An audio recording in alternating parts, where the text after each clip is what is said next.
गॅलिलिओने अनेक शोध लावले. लंबकाच्या एका आंदोलनाला लागणारा वेळ केवळ लंबकाच्या लांबीवर अवलंबून असतो हा त्यांचाच शोध. उंचीवरून सोडलेल्या कोणत्याही वस्तूचे त्वरण हवेचा विरोध सोडल्यास एकच असते. सपाट आणि आदर्श गुळगुळीत पृष्ठभागावरून जाणाऱ्या वस्तूच्या वेगात फरक होत नाही. हे शोधही त्यांचेच. गॅलिलिओची कीर्ती जगात दुमदुमते आहे ती त्याने बनवलेल्या दुर्बिणीसाठी.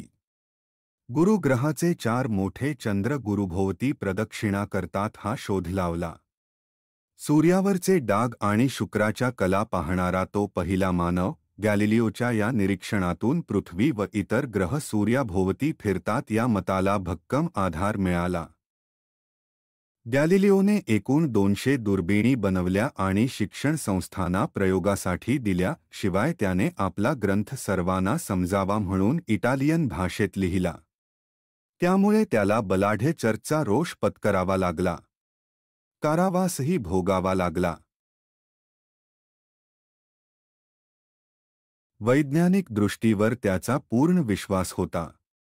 एका शहाण्या माणसाचा तर्कसंगत विचार हजारोंच्या हुल्लडबाजीहून अधिक महत्त्वाचा आहे, असे गॅलिलिओने लिहून ठेवले आहे. प्रयोगांनी सिद्ध होईल तेच खरे हा विचार त्याने रुजविला. म्हणूनच गॅलिलिओला आधुनिक विज्ञानाचा जनक मानले जाते.